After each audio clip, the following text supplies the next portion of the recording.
Hi, ഒരു ദിവസം എൻ്റെ വീട്ടിൽ നിന്ന് കിട്ടുന്ന പച്ചക്കറികളാണ്.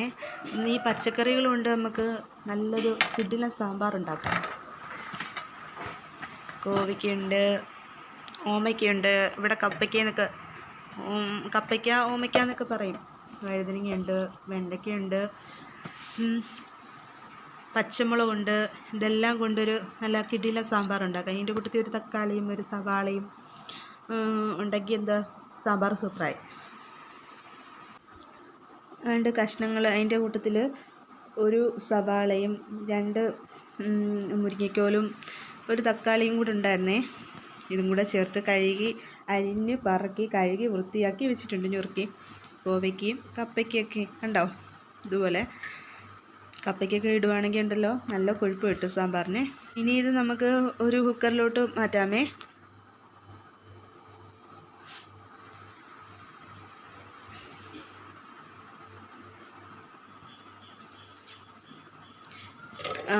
നിങ്ങൾ എൻ്റെ ചാനൽ ആദ്യമായിട്ടാണ് കാണുന്നതെങ്കിൽ ഒന്ന് സബ്സ്ക്രൈബ് ചെയ്യാനും ലൈക്ക് ചെയ്യാനും ഷെയർ ചെയ്യാനും മറക്കല്ലേ. എനിക്ക് സബ്സ്ക്രൈബർ കുറവാണ്, ഒന്ന് സബ്സ്ക്രൈബ് ചെയ്യണേ. അല്ലാണ്ട് തുവരപ്പരിപ്പാണ് കഴുകി വൃത്തിയാക്കിയിട്ട് വെള്ളം ഒഴിച്ച് തട്ടി അതിൻ്റെ അകത്ത് കുറച്ച് വെള്ളം ഒഴിച്ച് മഞ്ഞൾപ്പൊടി ഇട്ടതാണ്ട് ഞാൻ ഇവിടെ ഈസ്റ്റേണിൻ്റെ സാമ്പാർ പൗഡറാണ് ഉപയോഗിക്കുന്നത്. ഈസ്റ്റേണിൻ്റെ സാമ്പാർ പൊടി ഉപയോഗിക്കുമ്പോൾ നല്ല ടേസ്റ്റാണ് സാമ്പാറിന് കേട്ടോ.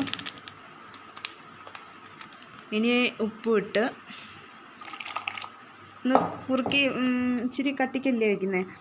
എന്നാൽ മൂടി അടച്ച് വെച്ച് നമുക്ക് വേവിക്കാൻ വയ്ക്കാം. 2-3 വിസിൽ വരട്ടെ.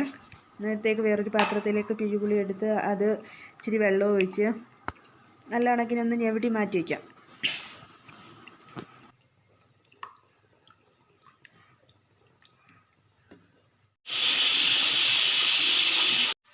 ഒരു ചീനിച്ചട്ടി അടുപ്പത്തേക്ക് വയ്ക്കാമേ. ഇതിലേക്ക് ഞാൻ വെളിച്ചെണ്ണ ഒഴിച്ചിട്ടുണ്ടായിരുന്നു, അത് വീഡിയോ എടുക്കാൻ വിട്ടുപോയേ.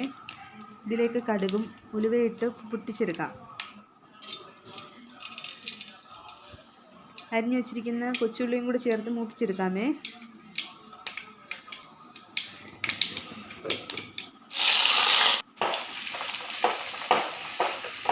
ഇതിലേക്ക് ഈസ്റ്റേണിൻ്റെ സാമ്പാർ പൗഡറും സ്വല്പം മുളക് പൊടിയും മല്ലിപ്പൊടിയും കായപ്പൊടിയും ചേർത്ത് നമുക്ക് മൂപ്പിച്ചെടുക്കാം.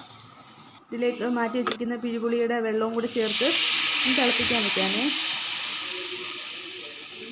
ഇതിലേക്ക് കറിവേപ്പിലയും സ്വല്പം ഉപ്പും കൂടെ ചേർത്തിട്ട് നമ്മൾ വെന്ത സാമ്പാറുണ്ടല്ലോ കുക്കറിലേക്ക് ആ വിസിൽ പോയി കഴിയുമ്പോഴത്തേക്ക് അത് തുറക്കാം. അതിലേക്ക് ചേർത്തെടുക്കാമേ. ഒന്ന് സ്പൂൺ വെച്ചൊന്ന് ഉടച്ചു കൊടുക്കാം. കണ്ടോ, നല്ല കണക്കിന് വെന്തിട്ടുണ്ട് കേട്ടോ, നല്ല കണക്കിന് വെന്തിട്ടുണ്ടേ. ഈ കടുകൊക്കെ പൊട്ടിച്ച ഈ പിഴുപുളിയുടെ ഈ കൂട്ടുണ്ടല്ലോ, ഇതിലേക്ക് ചേർത്തിട്ടൊന്ന് ഇളക്കാം. കണ്ടോ, നല്ല സൂപ്പർ ടേസ്റ്റി ആയിട്ടുള്ള സാമ്പാർ ഇവിടെ റെഡി ആയിട്ടുണ്ട് കേട്ടോ.